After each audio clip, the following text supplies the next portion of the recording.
Hello everybody and welcome out. This is going to be some Challenger level solo queue. I am Christopher Disciple Allen and I am joined here by Sven Goose the Greybagger. Hi everybody, I am glad to be back again. It's been a while since last I have had the pleasure of appearing on this stream, and it should be a pretty good game. Yeah, I'm definitely excited. We have the duo queue of Impactful and SupportDaddy, who are the bottom lane for Complexity Red, formerly known as Skyline, formerly known as the Dad Slammers. They will be playing for Team Molly here, up against the red team Dire Tide.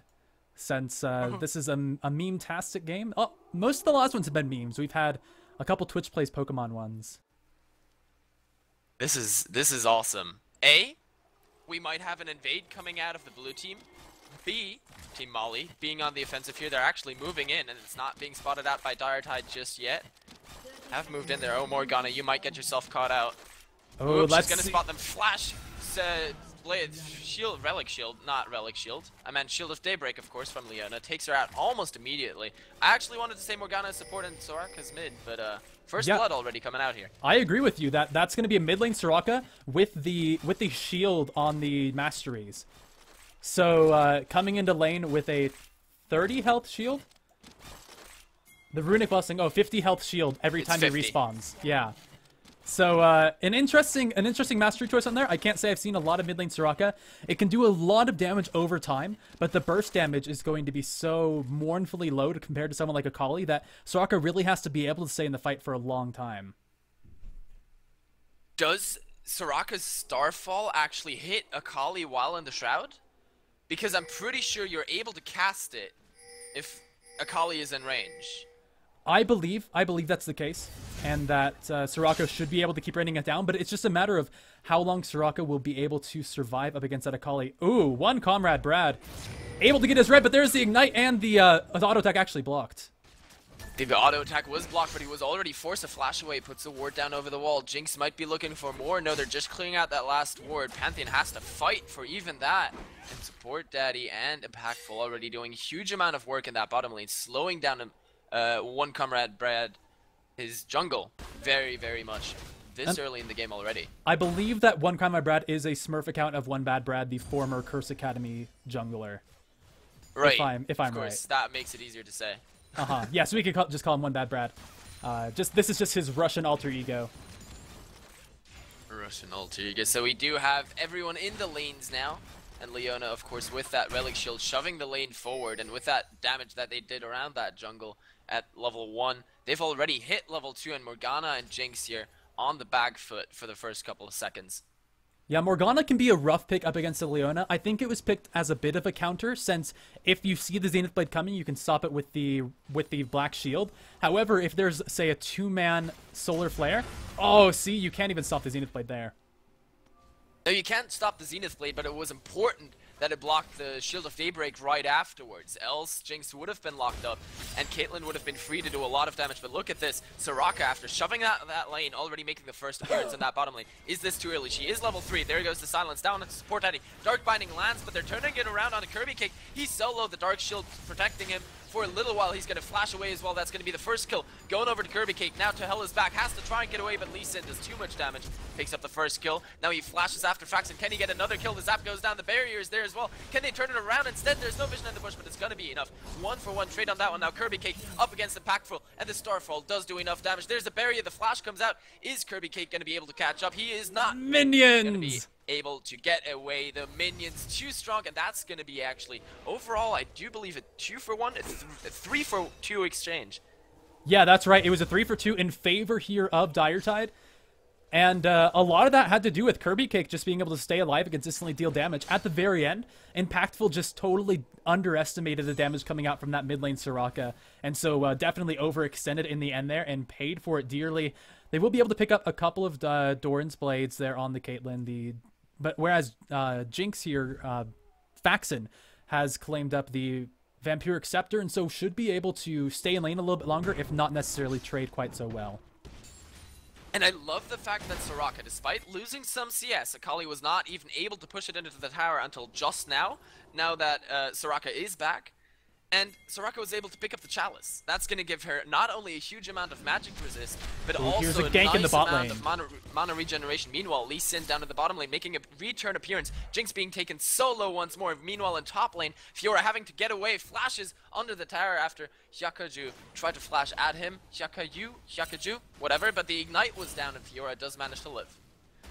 Right, that was a really close escape from Fiora, who has a pretty generally rough time against Shyvana early on. Fiora really needs to just try and farm up and then do well in team fights, since in the 1 versus 1, Shyvana just has the tools to be able to stay in a fight and consistently deal massive damage, whereas Fiora won't be able to do as strong against that armor coming out from Shyvana, the Doran's shield as well, just keeping off a lot of that auto attack damage. But I love what Soraka is doing here. Now, after being back to lane, the Starfall just shoves out the wave immediately, catches up in CS, goes over to pick up the Wraiths, then back to lane before it hits her tower. She is farming very efficiently so far, and that could just make all the difference in this game. Now, Pantheon is sitting in the bottom lane. Is he going to be able to do something? Jinx and Morgana have to initiate that, but Faxon on his Jinx is so low that he really has to be careful, else things could look very, very dire for Diretide. Oh yeah, they're going to definitely call it out on that. Just stay safe. Faxon realizes he can heal up if he just can continue auto-attacking. We also have to remember there is the Wish coming out from Soraka, and it will have a bit of ability power behind it. Ooh, one bad Brad caught in the jungle. Lee Sin does find him, but there's the heal actually coming out of Soraka, and that might be enough to turn it around. The red buff is still on to Lee Sin. Here comes Leona with a flash over the wall, beautifully done. The Dark Binding not far enough, doesn't actually catch anyone, and now Soraka is getting caught out because Akali is around as well. Morgana flashes in there. She's only level 3 though, she can't even help. Lee Sin goes in with that Sonic Wave. That's going to be another kill over to Molly, but at least one return kill has come in. The flash out of Akali will secure the kill onto Jinx as well, and overall that's a 2-for-1 exchange, this time again favor of the blue team. And actually a 3-for-1, since one bad Brad did go down at the very beginning. And so Ooh, that's true. A really strong pickup there from Molly, able to bring themselves quite ahead. Now about a 1,000 gold lead, maybe a little bit more. Oh, Hyakaju in the top lane falling low. Shyvana using the Dragon's Descent to try and get away from that. The Ignite is still ticking, and it is going to be enough. That last tick there, taking him out. It's a nice calculation there from Fiora. You said she's going to lose out, but she was able to get that pickaxe earlier, and surprisingly, actually manages to take out Shyvana. Yeah, that was a really strong pickup there. I mean, if there's any good way for a dragon to die, it's while burning on fire. But, I mean, I don't think Shyvana will be too happy about anything too lore-specific there. Ooh, impactful a nice caught Dark out. Binding onto Caitlyn. The Tormented Soul is down as well. Here comes Pantheon, jumps onto her. The stun is there. The zap came in as well. That slow is still down. The flash comes out of one bad Brad. He's trying to get onto that. And here comes Soraka around the side. That's going to be an easy pickup with only the Starfall coming out. Then the silence. And here goes SupportDaddy. He's not going to be able to escape either. Double kill onto Soraka. 5-0-1 after just 8 minutes. That's huge. And it's going to be a dragon picked up as well for Diretide. Yeah, that is a silly strong Soraka, and the way he's playing it is just staying back very safely, just throwing out those Starfalls when he can. He did run right in the middle of that fight, but that's because it was a 4 versus 2, and now picking up what will be an Athene's Unholy Grail, that'll really allow him to continue throwing out consistent Starfalls. It'll keep him safe with some magic resistance up against that Akali, and he should be able to survive for long enough to really make an impact in these fights. And I'm loving the fact that because he has that Chalice, he doesn't even need the blue buff, so Pantheon's free to take that one, to try to snowball himself ahead a little bit. He's 0-1-2. Lee Sin so far has been the carry jungler in this game, 4-2-2, so he's been having quite the impact. Now Pantheon wants to do the same thing, and to do that, he loves the extra mana regeneration and cooldown reduction from that blue buff. Now after going back, he will have nice items too, but Shyvana's coming around for that. Soraka puts the heal down on herself, but she goes deep. There's the Ignite, and Pantheon comes in with that stun. Actually, Shyvana being taken solo and forced out of that one. Meanwhile, in top lane, Fiora's left alone to free farm. Right, that's something you can't leave Fiora to do at all. Oh, Wish comes out there Lee Sin going in for the dive, but the heal was there from the ultimate, and she turns it back around with that tower. She gets the kill, and meanwhile, Pantheon was able to pick up Akali with his ultimate as well. So 2 more kills here, gained for Diretide. Very nicely played. Right, they're definitely making the plays they need. Kirby Cake staying very safe. 6-0-2 now. Really close to Legendary, which I would love to see from a mid-lane Soraka. And Faxon, left alone in the bottom, will be able to defend up pretty well, but Impactful's looking to take that turret, which will help to even up some of the global gold. Ooh, that Black Shield came in just in time, but the Dark Binding misses that. It's going to be SupportDaddy walking away, but he did take at least some kind of damage, so he's not going to be quite as bold anymore, not standing right in the front line, has to be a bit careful about himself at this point. But we do have Fiora with that Tiamat now, shoving the wave hard. Here Jinx eating another Piltover Peacemaker, she gets it up quite hard, has to be careful that she doesn't need too much rest because she is already a nice number of CS down. And if you take a look at this at this gold layout, that's what I'd love to see the most here. This mid lane Soraka, who has not only the most farm in the game, but the most kills by far, as much as the entire enemy team combined. 4,800, which is almost 2,000 above the counterpart in Akali. Soraka is huge right now. Yeah, that's not something I would want with even as an Akali, or especially not as an Akali, who is also herself quite squishy and relies on that stealth and outplaying the opponent. But, you know, there are no skill shots on Soraka. It's point and click and that Starfall that hits everyone. And look at how much damage she just puts on passively. She's got a double buff right now as well, thanks to Lee Sin dying to her under that tower. So she's quite comfortable just shoving in that mid wave and doing as much damage as she can. She has a ward over there that should have spotted out Lee Sin, but he comes in, lands the Sonic Wave. Pantheon is around the corner as well. The stun goes down. Look at that damage. Dragoner has to be careful here on that Lee Sin. Right, he definitely can't get caught in there. The silence will keep him from escaping from Soraka. And one grab by Brad now puts himself in a pretty safe spot. I love that pink where they pick up the kill right away, and that's going to be the middle outer tower falling in favor of Diretide. They're picking up nice advantages here. Right, that pink ward carry was such a good pickup. Soraka has one as well to face off against that Akali and really shut him down. They've taken out 2 kills. They kept him from keeping up in farm against Soraka, and now they're roaming bot. They're coming bot yet again. That's been Soraka's strategy beforehand, and Pantheon turns around to kill that pink ward, not allow any kind of vision in that enemy jungle even from them. Meanwhile, Fiora in top lane goes in onto Shyvana under the tower. There's a Blade Wall after Dragon's Ascent came out as well. The Ignite is still ticking. She flashes away. Might survive that. Shyvana went down. Meanwhile, at bottom lane, Soraka finally shut down by Lee Sin, but they get the counter kill onto him. Now, what more can they do? Flash out of Morgana. The Dark Binding lands onto Caitlyn. The barrier is there, though. Meanwhile, Akali jumping to the back line, trying to take out Morgana. She does get 1 kill. Pantheon so low. That's going to be a double kill for Akali. A triple kill, even. That's huge on a snowball champion like her. The definition of overextending there from Diretide. They put themselves in such an easy spot for Akali to pick them all up. Morgana flashing in for the Dark Binding, and then everyone else felt like they had the need to follow up on that Dark Binding, and that's what put them in the position for Yusui to just come in and start getting the resets from that Shadow Dance. And they just really stomped through. I mean, a 1-2 in Akali just became a 4-2 Akali, which is going to be pretty frightening for any member here of Diretide. He's going to be rushing towards that Hextech Gunblade, actually, I think, with a Revolver and that Vamp Scepter already in her back pocket. So that should be a pretty terrifying Akali once she completes that and can slow anyone down as well. And as you said, it was just an overextension. They overthought. They were overconfident. They had gotten so many kills, but Soraka got shut down very, very early on. Didn't have that ultimate for that fight either, so in the end, it all turned south on them. They cannot afford to do that again. For now, they still have a 600 goal lead, but if they afford an engagement like that again with Akali gaining more kills like that one, then this game could turn around very, very quickly, and Dragon is up in just 50 seconds.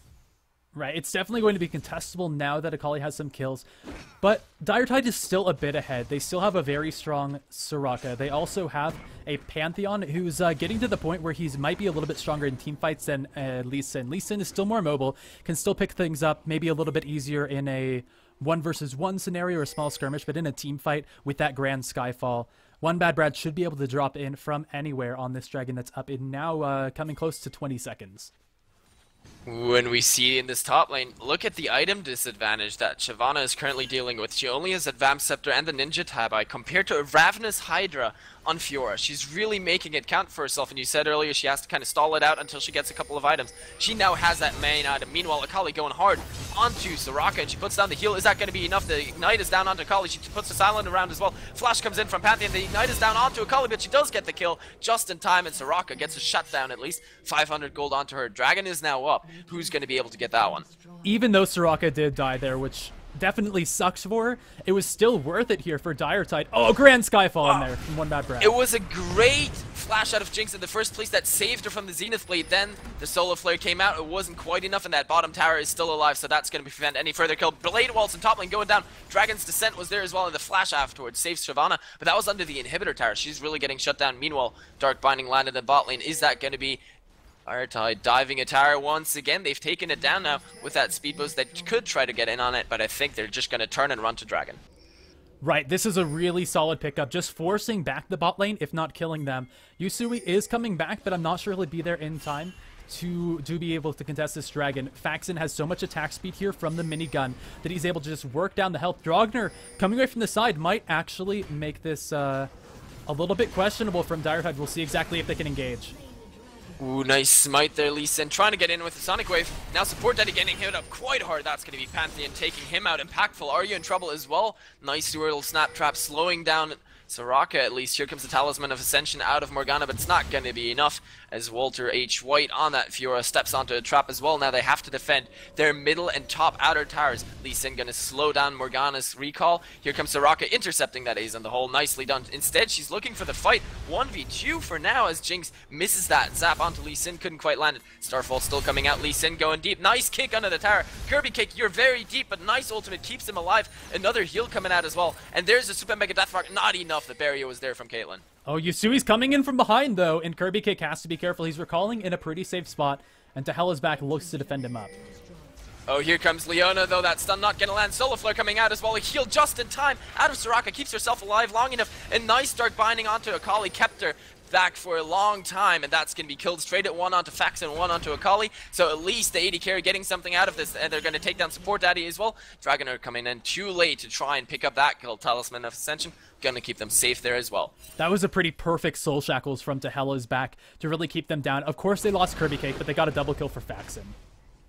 And I love getting a double kill on my AD carry, especially when it's someone like Jinx. Meanwhile, in mid lane, hard engagement again onto Pantheon. But at this point, he's pretty tanky. And here comes Fiora around the corner. She goes in onto Shyvana, does a lot of damage. Blade Wall's coming in. The Ignite is down as well. Is that going to be a kill? I think the Ignite alone will do it. Yes, it will. Lee Sin at least made the right call, let his partner drop, and escaped with his life. Right. Shyvana's having such a rough time right now. I would hate to be Yakuju here. Walter H. White is so powerful. Parries the auto attack. Impactful tries to get in, but really can't do too much against this Fiora, who's getting stronger. Going to be going for the Black Cleaver. Probably wants to get a potential Last Whisper after that, just for the ultimate armor shred. Since there are some armor items being built up here, Shyvana will eventually work up to that Sunfire Cape. But actually, aside from that, I mean, Lee Sin wants to be able to get a Randuin's Omen, at least I would hope, but so far he's just looking to get a Ravenous Hydra, which won't help him survive too long against that super fed Fiora, the pretty fed Faxon, and a Kirby Cake who's getting pretty massive. I think right now Lee Sin is saying, okay, so let's take a look at the situation. I've got 5 of our team's kills, and Akali's got 6. What can we do with this? We're lacking damage to take out Soraka just because she heals herself that much. With that Spirit Visage, her heals are so powerful that she will just refuse to go down. So he's saying, okay, we need more damage to go against that. Especially we need attack damage because she's building magic resist. And I think that's one of the reasons why he's going for the Tiamat and then the Ravenous Hydra first. And I really hope, as you said, that he goes for survivability afterwards. But Akali maybe getting herself caught. She was silenced. There's the Pinkward Zap lands. That's going to be the stun from Pantheon. She tries to dash backwards, pick up Faxon. She does so much damage, but it's not going to be enough. Soraka is there with the heal. That's a 1-for-0 trade. And now Diretide are pushing hard in that mid lane.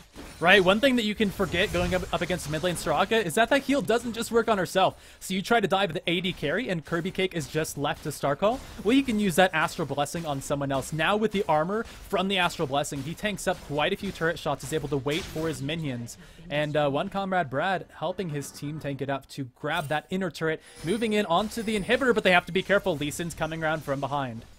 Lee Sin's in the backline, but Shyvana wasn't there. A nice Solar Flare, but the Sonic Wave did not quite connect. Now they can turn it around onto SupportDaddy. Nice Astral Blessing as well, keeping them all at high HP. Look at Dragonair getting taken out. As you said, no defensive stats on him. And now they try to turn it around onto Shyvana. Soraka still out there. SupportDaddy taking so much damage. Morgana with a nice ultimate flashing away. Tries to stay safe, but Yusui is there. Is going to pick up the first kill. Zap lands onto her, reveals her. Jinx is going to get taken out. That's a double kill, triple kill. Onto Akali. Now Fiora finally in the team. Gets the counter shut down onto her. Is he going to be able to get impactful and Yakuju as well gets the dash onto the first one, the dash onto the second one now has to get out of the tower. Pantheon is there to tank it for Shyvana to get out of there. Instead, she just kills the minion wave first. Now she's finally walking out there. Pantheon cannot tank forever. Nah, it's gonna be the execute. Good guy, But one bad Walter H. White Brad. makes it out alive. That was tough. But I mean, after a triple kill, you just want him to escape there with his life. Also, it could have given the shutdown to Hyakaju, whereas he was pretty confident he would get the execute. So instead, he'll just have a rather long recall. He has some time to think about what he's going to buy, and he's actually looking to pick up that Black Cleaver. He finishes it and then picks up the pickaxe for a Last Whisper soon. Last Whisper also finished on Fiora. And this is a powerful Dire Tide coming in here. I mean, they have a super tank mid laner who's doing pretty strong damage. And then they have 3 champions who are just laying out the pain. Morgana as well, building towards that Zanya's Hourglass, will be able to get off a much safer Soul Shackles in the fight, which is something he needs. Since last fight, he tried to get in but had to reflex flash out as soon as the sun went off, and he died anyway. Once he's able to grab the gold and finish that needlessly large rod, he should be able to contribute a lot more to fights even after he throws down the Soul Shackles. And I just love the fact that everyone on Dire Tide makes the right decisions and buys pink wards. Like, there's still one on Fiora and one on Jinx right now. We still have that one in the mid lane alive. Now there's another one being picked up by Pantheon as well. They're just able to fight against Akali because as soon as she dashes in, they put a pink ward down, and then they can still kill her. And it's really crucial in these fights that they are able to keep vision off her. And of course, Molly doesn't have time to kill that ward either, because it's 5 hits. You cannot afford to put 5 auto attacks onto a ward in a big fight. Now, Dragon is up in 5 seconds, and the positioning is crisp from Dire Tide as they're already waiting around the Dragon Pit. Right. Oh, man, they timed that perfectly. They know exactly when it's up, and they eliminate it. That's going to be quite a few dragons in a row here from Dire Tide, bringing their gold lead up to a solid 8,000, which really shows in the item department. Their AD carry actually has even items, so I shouldn't talk about the AD carry where the difference isn't their SupportDaddy caught up in the snare. SupportDaddy walking right into the snare. Jinx comes around as well. There are the Flame Chompers. SupportDaddy trying to make the jukes to the backside. That's not going to be enough. Meanwhile, Ace in the hole coming out of the bot lane. Yusui has to be careful, though. They're actually turning it around. And had he chased, he would have gotten a hit by that Super Mega Death Rocket. Meanwhile, Dragonair trying to put on the pressure on top. But look at Fiora turning it around, picking up the kill. Now she can shove that wave backwards towards the enemy team. Shyvana is in mid, but this bottom inner tower is going to go down for sure. The Talisman of Censure from Tahel is back. He really wants to find Impactful. He finally grabs him. Now Faxon comes in from the side. That's going to be a dead AD carry from Molly. They have nothing more to say about that one. Now the minions are here. Kirby Cake still tanking up that tower. Is that going to be the first inhibitor tower of the game? They're doing so much damage to it. There's a Solar Flare, though. Are they going to go in? Yes, there is the engage with the Zenith Blade, but Yusui got stunned up just in time. There's a pink ward down, so they see her still, and they're getting so much damage down. Meanwhile, Shyvana trying to take them out. Nice flash. That's going to be the kill onto Akali. Now they're trying to take out the inhibitor. Look at that Dark Binding doing so much work, keeping him at bay. Nice Dragon's Rage kick, and the life steal is enough to keep Faxon alive through all of that damage out of Lee Sin. This is going to be the first inhibitor. Meanwhile, Split Push in the top lane also doing huge amounts of damage. That was some flawless orb walking from Faxon, able to just consistently auto attack, run back, staying away from Lee Sin and avoiding that damage. Grand Skyfall up at the blue buff. You know, why not? They're pretty ahead. Style points. I pick up my blue. I don't always pick up a blue buff, but when I do, I use Grand Skyfall for it. Oh yeah, absolutely. And then don't even get it. Instead, give it to my Fiora. But we do have the surrender vote coming in here from Molly. They recognized that the advantage was just too big and finally concede the game. That's the word I was looking for. Concede the game over to Dire Tide. Right. I mean, when you're facing up against a 7-0 Fiora, not even Sky can talk you out of that one. That is a powerful champion. Difficult when it doesn't have any CC alongside him, but they had the stun out of Pantheon, the big AoE stun from Morgana, and it ended up working out fantastically in that top lane. So congratulations to Dire Tide here. I really hope that that Valve gives it to us all. Something Indeed. something meme from October.